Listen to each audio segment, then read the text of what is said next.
करें।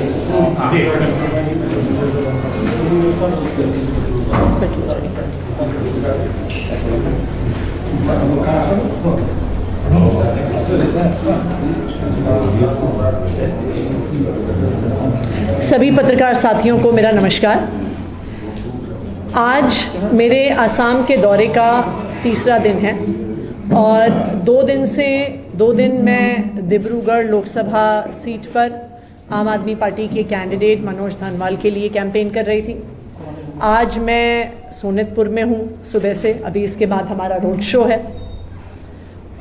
पिछले 3 दिन से अगर एक चीज़ सामने आई है वो ये आई है कि आसाम के लोगों में आम आदमी पार्टी के लिए, अरविंद केजरीवाल के लिए बहुत प्यार है और ये प्यार आज नहीं हुआ है। कौन सोच सकता था कि दिल्ली में सरकार चलाने वाली पार्टी को गुवाहाटी के म्यूनिसिपल इलेक्शन में एक सीट मिलेगी। कौन सोच सकता था कि दिल्ली में सरकार चलाने वाली पार्टी को तिनसुकिया के म्यूनिसिपल इलेक्शन में सीट मिलेगी। तो ये जो आसाम के लोगों का प्यार और आसाम के लोगों का आशीर्वाद आम आदमी पार्टी को पहले से मिलता आया है। मुझे पूरा भरोसा है कि इस बार जो 2 लोकसभा की सीटें आम आदमी पार्टी लड़ रही है उसमें भी हमें डिब्रूगढ़ लोकसभा के लोगों का प्यार और सोनितपुर लोकसभा के लोगों का प्यार और आशीर्वाद जरूर मिलेगा। कई बार लोग ये सवाल उठाते हैं कि क्या आम आदमी पार्टी लोकसभा की सीट जीत सकती है, कि भारतीय जनता पार्टी की सेंटर में भी गवर्नमेंट है, स्टेट में भी गवर्नमेंट है, इतने दिग्गज कैंडिडेट हैं, लेकिन आज खुद भारतीय जनता पार्टी का डर ये दिखा रहा है कि आम आदमी पार्टी के दोनों कैंडिडेट उनको इन दोनों सीटों में बहुत तगड़ी टक्कर दे रहे हैं।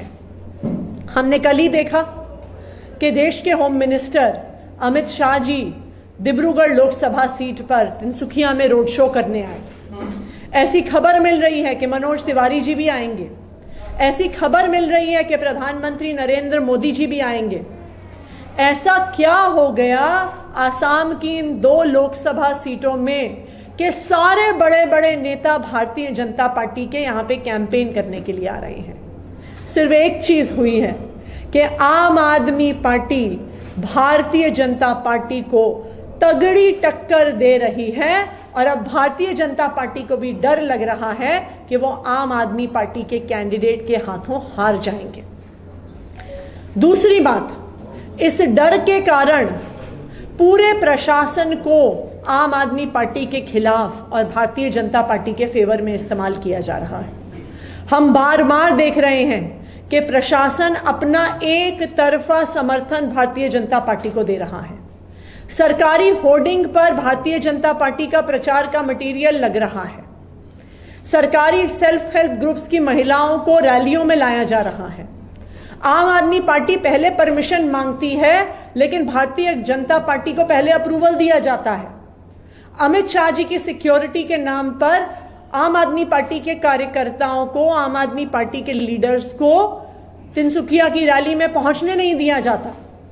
तो ये सब, चाहे भारतीय जनता पार्टी का बढ़ता हुआ प्रचार हो या प्रशासन का प्रयोग आम आदमी पार्टी के खिलाफ हो, ये सब इस बात का द्योतक है कि भारतीय जनता पार्टी को आम आदमी पार्टी के दोनों कैंडिडेट से डर लग रहा है। इसलिए भी लग रहा है क्योंकि भारतीय जनता पार्टी ने आसाम के लोगों को झूठे वादे किए। उन्होंने कहा कि हमें डबल इंजन की सरकार दीजिए, लोकसभा में भी हमें जिताइए, विधानसभा में भी हमें जिताइए, तो हम चाय के बागान में काम करने वालों को 351 रुपये हजीरा देंगे। नहीं दिया। उन्होंने कहा कि हम चाय के बागान में काम करने वालों को माटी पट्टा देंगे। नहीं दिया। उन्होंने कहा कि 6 आदिवासी ट्राइब्स को जनजाति का स्टेटस देंगे, शेड्यूल्ड ट्राइब का स्टेटस देंगे। नहीं दिया। प्रधानमंत्री नरेंद्र मोदी जी ने कहा कि अगर भारतीय जनता पार्टी की केंद्र में सरकार बनती है तो विदेश से आए हुए लोगों को अपना बोरिया बिस्तर बांधने के लिए तैयार होना चाहिए। लेकिन 10 साल के बाद वही मोदी जी सीएए का कानून लेके आते हैं, कहते हैं विदेश से आए लोगों को घर भी देंगे, मकान भी देंगे, नागरिकता भी देंगे, माटी पट्टा भी देंगे।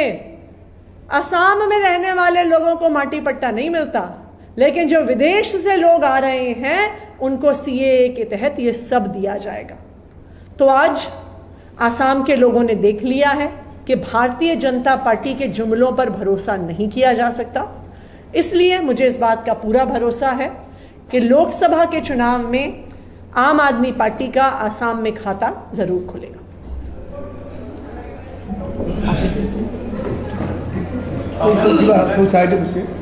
Ma'am, जैसे आप declared to observe the Tanasani Hatao at the Samvidan Basao Divas on the April 14. So what is your response? Sorry? Tanasani Hatao Samvidan Basao Divas observed by the AAP on the April 14. So what is your response? देखिए, ये तो बिल्कुल साफ है, आज पूरा देश देख रहा है कि जो चीजें हम सुनते थे पाकिस्तान में होती हैं, जो चीजें हम सुनते थे बांग्लादेश में होती हैं, जो चीजें हम सुनते थे सूडान जैसे अफ्रीकी देशों में होती हैं, आज भारत में हो रही हैं। कि चुनाव की घोषणा के बाद विपक्ष के नेताओं को गिरफ्तार कर लिया जाता है, चुनाव की घोषणा के बाद विपक्षी पार्टियों के बैंक अकाउंट सील हो जाते हैं, चुनाव की घोषणा के बाद विपक्षी पार्टियों को आईटी नोटिस दिए जाते हैं। मुझे लगता है चुनाव खत्म होने से पहले हो सकता है कि विपक्ष की कुछ पार्टियों को डी रजिस्टर भी कर दिया जाए, उनका सिंबल भी छीन लिया जाए। ये तानाशाही नहीं है तो और क्या है? ये तो हम रशिया में भी देखते हैं, ये तो हम नॉर्थ कोरिया में भी देखते हैं, जहां पे तानाशाही है, जहां पे लोकतंत्र नहीं है, कि एक ही आदमी चुनाव लड़ता है, एक ही आदमी सारे वोट पाता है, फिर कहता है कि मैं लोकप्रिय और लोकतांत्रिक तरीके से चुना हुआ नेता हूं।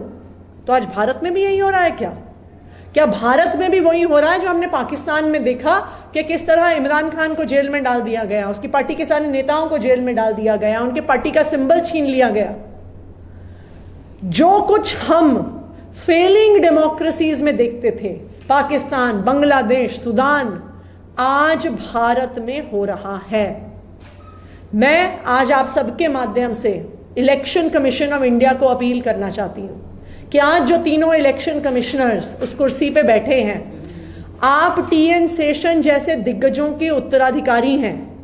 आपकी जिम्मेदारी है, संविधान ने आपको जिम्मेदारी दी है इस देश के संविधान को, इस देश के लोकतंत्र को बचा के रखने की।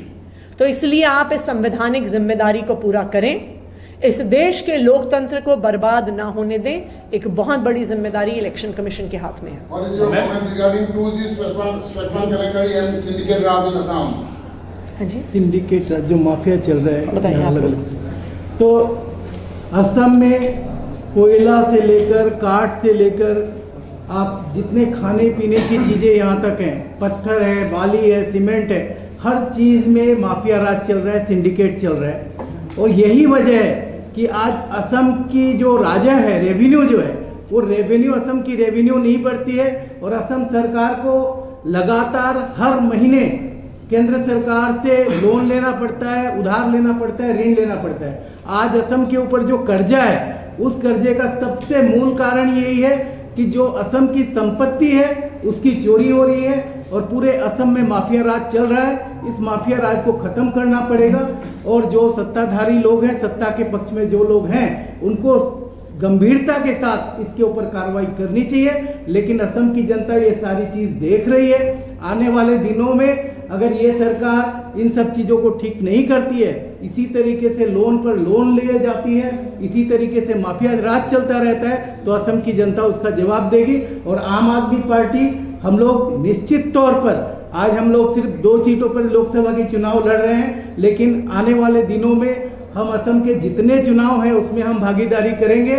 और विधानसभा का चुनाव आ रहा है, असम की जनता निश्चित तौर पर आम आदमी पार्टी जैसी एक पार्टी को चुनेगी जो इस माफिया राज को खत्म करेगी। मैम आपसे एक क्वेश्चन है, whatever your reaction about your chief minister Arvind Kejriwal, his petition was dismissed by the SC yesterday and today moved in the Supreme Court.